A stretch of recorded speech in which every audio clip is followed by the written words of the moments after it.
First of all এক বাচ্চার বাপ উনি, তাই উনি নেভির ক্যাপ্টেন হোক কিংবা সামান্য অফিসার হোক তাতে আমার বিন্দুমাত্র যায় আসে না। আমি কিছুতেই ওনাকে বিয়ে করতে পারবো না।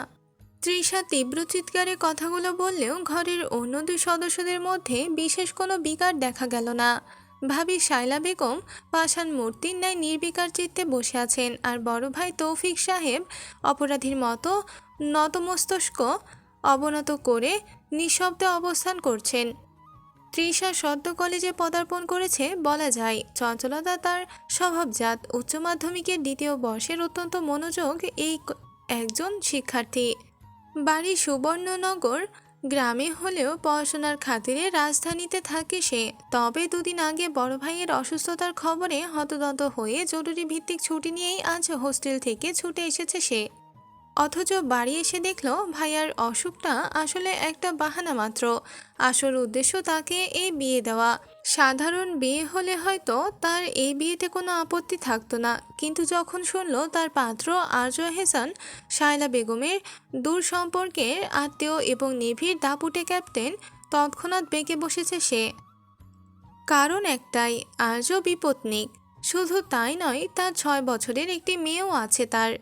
তৃষা ফুঁসতে ফুঁসতে বলল, ভাইয়া তুমি অন্তত কিছু বলো। আমায় এভাবে মিথ্যা বলে ডেকে এনে এই বয়সে একটা বাচ্চার মায়ের চেয়ারে বসিয়ে দিতে চাইছো? শায়লা বেগম এবার মুখ খুললেন, গলার স্বর তীক্ষ্ণ করে বললেন, অনেক তো হলো।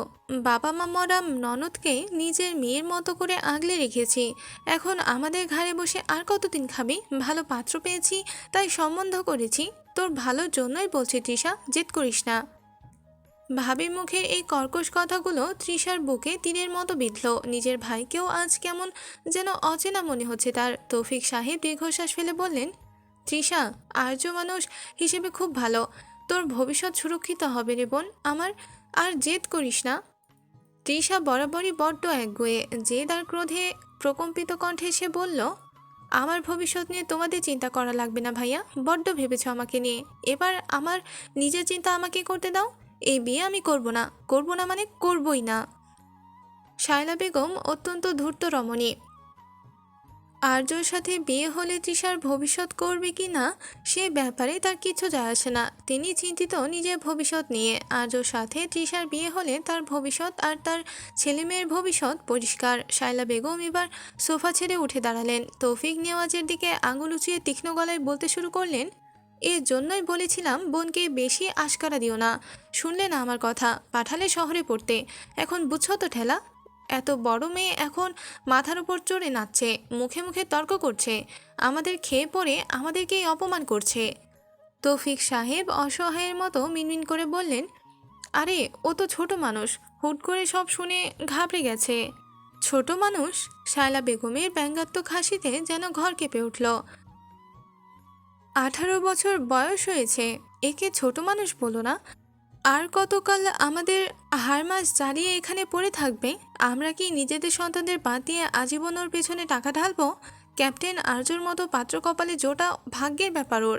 আর্যর হাত ধরে এই পরিবারের উন্নতি আসবে বলেই তো আমি এত খাটছি, আর উনি এখন নখরা দেখাচ্ছেন। তৃষা পাথরের মতো দাঁড়িয়ে রইল। ভাবির কথাগুলো তার আত্মসম্মানে প্রচণ্ড আঘাত করলো। সে বুঝতে পারল এই বাড়িতে তার অবস্থান এখন কেবলই একজন বোঝা হিসেবে। তার পড়াশোনা, তার স্বপ্ন সবই শায়লা বেগমের চোখে অপচয়। শায়লা বেগম থামলেন না, আরও বিষ ঢেলে বললেন, নিজের বাপ মা তো নেই, এখন আমরা মরে গেলেই তো বাঁচিস। তাহলে বুঝতি দুনিয়া কত কঠিন। আমাদের ঘাড় মুটকি খেয়ে এখন সতীপন্না দেখানো হচ্ছে।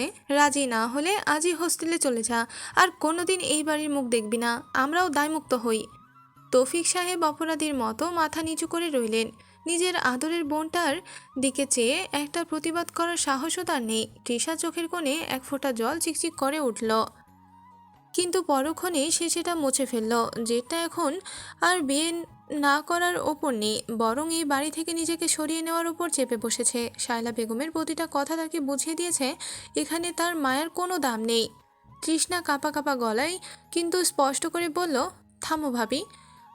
আর একটা কথাও বলবে না। আমি বুঝতে পেরেছি আমি তোমাদের কাছে কতটা অপছন্দের। তোমাদের ঘাট থেকে নামার জন্য যদি এই বিয়েটাই সমাধান হয় তবে আমি রাজি।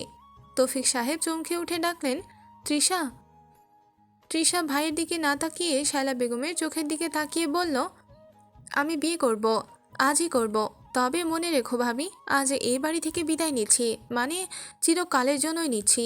শায়লা বেগমের মুখে এক পৈশাচিক হাসি, জয়ের হাসি ফুটে উঠল। তিনি ব্যস্ত হয়ে বললেন, এই তো লক্ষ্মী মেয়ের মতো কথা। ঈশার বাবা, যাও আয়েশা কাকিমারদের খবর দাও, ওরা তো আজই আসতে চেয়েছিল। আর কাজী সাহেবকেও বলে রাখো আজ রাতেই শুভ কাজটা সেরে ফেলি। তৃষা ধীর পায়ে নিজের ঘরের দিকে হেঁটে গেল, অথচ তার চঞ্চল মনটা আজ নিথর হয়ে গেছে। যার সাথে জীবন শুরু হতে যাচ্ছে তার প্রতি কোনো ভালোবাসা নেই, নেই কোনো আগ্রহ, আছে কেবল এক বুক অভিমান আর নিরুপায় হয়ে মেনে নেওয়া এক নিয়তি। পৌষের শেষ প্রহর আসন্ন, দিবালোক ম্লান হয়ে আসাতে ছায়ার বিস্তার দীর্ঘতর হয়েছে। আকাশ প্রান্তে গোধূলির রাঙা আভা যেন কোনো এক বিদায় ব্যথার করুণ রাগিনী আলাপ করছে। নীল দিগন্ত কমলাভ রঙে রঙিত। আর্যের গাড়িটা এসে থামল সুবর্ণনগর গ্রামের শান্ত প্রান্তর চিরে এক সুদৃশ্য অট্টালিকার সম্মুখে। বাড়িটি 2 তলা বিশিষ্ট, ওপরে তীক্ষ্ণ সবুজ রঙের টিনের ছাউনি, যা শহুরে মানুষের কাছে টিন শেড হিসেবে পরিচিত। চারিদিকে পরিপাটি বাগান আর কারুকার্যময় স্থাপত্য বলে দেয় এই পরিবারটি কেবল বিত্তবনাই নয়, যথেষ্ট রুচিবোধ সম্পন্ন। গাড়ির ভেতরে ক্যাপ্টেন আর্য এহসানের মুখছবি শ্রাবণের মেঘাচ্ছন্ন আকাশের মতো গম্ভীর, ললাটে চিন্তার সূক্ষ্ম রেখা। এই পরিণয়ে তার বিন্দুমাত্র অভিপ্রায় ছিল না, বরং এক প্রকার বাধ্য হয়ে সে আজ এখানে উপস্থিত। সহধর্মীর সেই আকস্মিক ও মর্মান্তিক দুর্ঘটনায় মৃত্যুর পর তার জগৎটা লণ্ডভণ্ড হয়ে গেছে। বিশেষ করে তার 6 বছরের কন্যাটি যে এক সময় প্রজাপতির মতো চঞ্চল ছিল, সে এখন এক বিষণ্ণ ছায়ায় পরিণত হয়েছে। বাবার সান্নিধ্য ছাড়া সে এক মুহূর্ত স্থির থাকতে পারে না, এমনকি কক্ষের বাইরে পর্যন্ত পা বাড়ায় না। অথচ পেশার তাগিদে আজকে দিনের অধিকাংশ সময় সমুদ্রের নোনা জলে আর রণতরীর ব্যস্ততায় অতিবাহিত করতে হয়। প্রাণপ্রিয় প্রিয়তমাকে হারিয়ে আজ জগৎটাও বড্ড অগোছালো। তার ওপর মাতৃহীনা ছোট্ট মেয়েটি তার চোখের মণি। মেয়েটির সামান্য কষ্টও সহ্য করা সম্ভব নয় আর্যর পক্ষে। তাই বিয়েতে বিন্দুমাত্র ইচ্ছে না থাকলেও শুধু মেয়ের মুখের দিকে চেয়ে চাচির কথায় রাজি হয়েছে সে। গাড়ি থেকে নামার আগে আর্য একবার নিজের মনে দীর্ঘশ্বাস ফেলল। নীল দিগন্তের কমলাভ আভা তখন ক্রমশ গাঢ় অন্ধকারে নীল হতে শুরু করেছে। তৌফিক সাহেব গাড়ির শব্দ পেতেই ব্যস্ত সমস্ত হয়ে বাড়ির সদর দরজা দিয়ে বেরিয়ে এলেন। মুখে মিকি হাসির রেখা থাকলেও দৃষ্টিতে অপরাধবোধের ছায়া। শায়লা বেগমও ভেতর থেকে উৎসুক নয়নে তাকিয়ে আছেন, আর আকাঙ্ক্ষার সিদ্ধি বুঝি এই মুহূর্তেই হতে চলেছে। অন্দরমহলে তৃষার শয়নকক্ষে তখন কৃত্রিম উৎসবের আয়োজন চলছে। বাতাসের আর্দ্রতায় পৌষের হাড় কাঁপানো শীতের চেয়েও বেশি অনুভূত হচ্ছে এক থমথমে নীরবতা। তৃষা ছোটবেলার 2 সখী ওহি আর শিয়া তাকে বিবাহের সাজে সাজাতে ব্যস্ত। পাড়ার চঞ্চল মেয়েদের স্বভাবসুলভ কৌতূহল আর হাসাহাসি আজ যেন তৃষার কানে তপ্ত বালুর মতো বিচ্ছে। ওহি ওর চুলে ফুল গুজতে গেল, তৃষা ঝটকা দিয়ে মাথাটা সরিয়ে নিল। ওহি মুখ ছোট করে বলল, আরে তৃষা, অন্তত একটু তো হাস, শুনলাম বরের নাকি হেভি পার্সোনালিটি, নেভির ক্যাপ্টেন বলে কথা, তার ওপর দেখতেও নাকি দারুণ। তৃষা আয়নার দিকে তাকিয়ে একটা তাচ্ছিল্যের হাসি হাসল, বলল, পার্সোনালিটি দিয়ে কি ধুয়ে খাবো? ফার্স্ট অফ অল উনি এক বাচ্চার বাপ। তোদের কাছে এটা দারুণ মনে হতে পারে, আমার কাছে এটা জাস্ট একটা ট্র্যাপ। এতই যখন পছন্দ, জানা নিজে গিয়ে বিয়ে করে আয়। কে মানা করেছে? শিয়া ফিসফিস করে বলল, উফ তৃষা, কি সব বলছিস? বাচ্চার মা হবি তো কি হয়েছে? ক্যাপ্টেনের ওয়াইফ হওয়ার সুযোগ কি সবাই পায়? আর এমনিতেও তো তোর বাচ্চা অনেক পছন্দ। ওটা ওয়াইফ না, সেকেন্ড ওয়াইফ শিয়া। আর সেকেন্ড ওয়াইফ হওয়ার শখ আমার কোনো কালেই ছিল না। আর এটা ঠিক যে আমার বাচ্চার অনেক পছন্দ, কিন্তু তা বলে অন্যের বাচ্চার মা? নিজের পড়াশোনা ক্যারিয়ার সব বিসর্জন দিয়ে আমি অন্যের বাচ্চার ন্যানি হতে যাব কোন দুঃখে? তৃষা প্রত্যুত্তরে ঐহিসিয়া রীতিমতো চুপসে গিয়েছে। তবে তৃষা দমেনি, আরও কিছু কড়া কথা শোনানোর জন্য তৈরি হচ্ছে। সে ঠিক তখনই ঘরে ঢুকলেন শায়লা বেগম। তৃষার তেরা কথাগুলো ওনার কানে গেছে। তিনি কপালে ভাঁজ ফেলে বললেন, তোর ড্রামা কি শেষ হবে না তৃষা? বাইরে গেস্টরা এসে বসে আছে আর তুই এখন ফ্রেন্ডদের সাথে সিন ক্রিয়েট করছিস। তৃষা উঠে দাঁড়ালো। পরনের শাড়িটা যেন ওর কাছে একটা বোঝা। ওর ভাবির চোখের দিকে তাকিয়ে সরাসরি বলল, সিন ক্রিয়েট আমি করছি না ভাবি, তোমরা করেছো। যে নাটকটা শুরু করেছো সেটা শেষ দেখার জন্যই তো এখানে বসে আছি। চলো, কোথায় যেতে হবে? শায়লা বেগম মনে মনে রেগে গেলেও এখন তা দেখালেন না, কারণ আজকের রাতটা পার করতে পারলেই ওনার আপদ বিদায় হবে। উনি তৃষার হাত ধরে একরকম টেনে নিয়ে যেতে যেতে বললেন, এই তেজটা যেন বাসর ঘরেও থাকে, তখন বুঝবি দুনিয়া কত কঠিন। আমি না হয় বুঝবো দুনিয়াটা কতটা কঠিন, তবে তবে তোমার নিজেরও কিন্তু একটা মেয়ে আছে ভাবি, তাকে ওইভাবে জীবনের বাস্তবতা শেখাবে তো? শায়লা বেগম ক্রোধিত দৃষ্টিতে তাকালো তৃষার দিকে। তৃষা জবাবে বাঁকা হাসলো শুধু, অতঃপর নিজেই নেমে গেল নিচের তলার উদ্দেশ্যে, একা একাই। বৈঠকখানায় এক ভারী স্তব্ধতা। মাঝখানে একটা কারুকার্য করা পর্দা টাঙানো হয়েছে। এক পাশে পুরুষদের মজলিস, অন্য পাশে অন্দরমহল। পর্দার এপাশে আরজু এহসান পাথরের মূর্তির মতো বসে আছে। তার পরনে সাদা পাঞ্জাবি আর চোখে মুখে এক বিষণ্ণ গাম্ভীর্য। আর পর্দার ওপাশে ক্রোধিত তৃষা। কাজী সাহেব গম্ভীর গলায় তৌফিক সাহেবকে উদ্দেশ্য করে বললেন, বাবার নাম তো মরহুম আহমদ নেওয়াজ, তা আপনি কি কন্যার অলি? তৌফিক সাহেব মাথা নাড়লেন। কাজী সাহেব এবার তৃষার উদ্দেশ্যে পর্দার আড়াল থেকে বললেন, মা তৃষা, শোনো, তোমার ভাই তৌফিক নেওয়াজ সাহেবের উপস্থিতিতে আজ এহসানের সঙ্গে তোমার বিবাহ স্থির হয়েছে। মোহরানা ধার্য করা হয়েছে নগদ 5 লক্ষ টাকা। এই মোহরানা এবং উপস্থিত সাক্ষীগণের সামনে তুমি কি এই বিবাহে রাজি আছো? সম্মতি থাকলে 3বার কবুল বলো।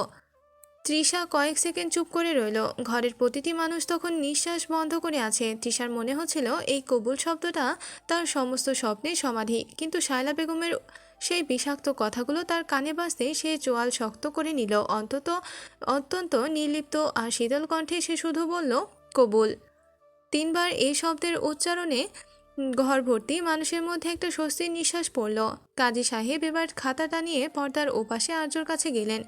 সেখানে সাক্ষীদের সামনে তিনি একইভাবে প্রশ্ন করলেন, জনাব আরজু এহসান, আপনি কি সাক্ষীগণের উপস্থিতিতে তৃষ্ণা নেওয়াজকে 5 লক্ষ টাকা দেনমোহর রানা সাপেক্ষে নিজের স্ত্রী হিসেবে গ্রহণ করতে রাজি আছেন? আপনিও 3বার কবুল বলুন। আরজুর কণ্ঠে কোনো আবেগ নেই, যেন সে কোনো অফিসিয়াল ডকুমেন্ট সই করছে। একদম নিরেট গলায় সে 3বার উচ্চারণ করল, কবুল। বিয়ে সম্পন্ন হতেই কাজী সাহেব হাত তুললেন মোনাজাতের জন্য। তৌফিক সাহেব ফুপিয়ে কেঁদে উঠলেন। মোনাজাতের সেই করুণ সুর আর আমিন ধ্বনিতে ঘরটা ভারী হয়ে উঠলেন। সবাই যখন নতুন দম্পতি সুখের জন্য দোয়া করছিল, তৃষা তখন মনে মনে তাচ্ছিল্য হাসি হাসছে। যে সম্পর্কের ভিত্তিই হলো যে তার অবজ্ঞা, সেখানে সুখ আসবে কোথা থেকে? মোনাজাত শেষ হলেই শায়লা বেগম ব্যস্ত হয়ে পড়লেন মিষ্টি বিতরণে। আরজুর কাকিমা তৃষার চিবুক ছুঁয়ে দোয়া করলেন। অতঃপর সকলে উপস্থিত হলো আরজুর কাছে। বিয়ে শেষে বরকনের দেখা হবার মুহূর্ত এটি। যেহেতু তারা একে অপরকে আগে কখনো দেখেনি, তাই এই মুহূর্তে দেখা করানোর জন্য তৎপর সকলে। আরজুর কাকি হামিদা বেগম তখন থেকে তাড়া দিচ্ছে আরজুকে, কিন্তু অপরপক্ষকে দেখার বিন্দুমাত্র ইচ্ছা নেই আরজুর, তাই উঠছে না সে। তবে এবার আর রক্ষে হলো না। তৌসিফ সাহেব নিজেই আসলেন বোন জামাই এর কাছে। তার সম্মান রক্ষার্থে আজও ইচ্ছা না থাকা সত্ত্বেও উঠে দাঁড়ালো। সুঠাম দেহের অধিকারী আজও, তবে বিয়ের পাত্র হলেও তার পরনে নেই কোনো পাঞ্জাবি। গতানুগতিক পোশাকে আবৃত তার দেহ। চৌকস মুখাবয়ে বিরক্তি স্পষ্ট। পর্দা সরিয়ে অপর পাশে যাওয়ার আগেই হঠাৎ পকেটে থাকা ফোনটা তীব্র শব্দে বেজে উঠল। এই অসময়ে ফোনের এই কর্কশ আওয়াজে উপস্থিত সবাই চমকে উঠলেন। আজর ভ্রু কুঁচকে গেল। ফোনের স্ক্রিনে হেডকোয়ার্টার্স লেখাটা ভেসে উঠতেই তার পেশাদার সত্তা সজাগ হয়ে উঠল। মুহূর্তেই তার চোয়াল শক্ত হয়ে গেল। উপস্থিত সবার দিকে একবার দৃষ্টিপাত করে সে ফোনটা কানে তুলল। ওপাশ থেকে ভেসে আসা জরুরি নির্দেশ শুনে আজর কণ্ঠস্বর বদলে গেল। সে অত্যন্ত গম্ভীর আর সংক্ষেপে বলল, yes sir, I understand, I am on my way. ফোনটা পকেটে রেখেই সে তৌসিফ সাহেবের দিকে তাকালো। তার কণ্ঠে এখন আর জামাতার মোলায়েম ভাব নেই, বরং কমান্ডিং অফিসারের দৃঢ়তা। সে বলল, তৌফিক সাহেব, আমি অত্যন্ত দুঃখিত। নেভাল হেডকোয়ার্টার থেকে জরুরি তলব এসেছে। সাগরের প্রতিকূল পরিস্থিতি, আমাকে এখনই জয়েন করতে হবে। শায়লা বেগম আকাশ থেকে পড়লেন। বলেন কি? এই তো মাত্র কবুল বললেন, এখনই চলে যাবেন? অন্তত মিষ্টি মুখটা। আজও তাকে থামিয়ে দিয়ে শান্ত কিন্তু শীতল কণ্ঠে বলল, ডিউটি ফার্স্ট। দেশে জরুরি অবস্থায় মিষ্টি খাওয়ার অবকাশ আমার নেই। আমি চলে যাচ্ছি, বাদবাকি সবাই কাফির সঙ্গে চলে যাবে। নির্লিপ্ত কণ্ঠে কথাগুলো এক নাগাড়ে বলে সকলের উদ্দেশ্যে সালাম দিয়ে সেখান থেকে প্রস্থান করলো আর্য। উদ্দেশ্য মেয়ের সঙ্গে একটিবার দেখা করা, তাই সদ্য বিবাহিত রমণীকে দেখা বা বিবাহের কোনো কাজকর্ম সম্পন্ন করার পিছুটান রইল না তার। সকলের অবাক দৃষ্টিকে এক প্রকার অবজ্ঞা করে বেরিয়ে গেল বিয়ের মজলিস হতে।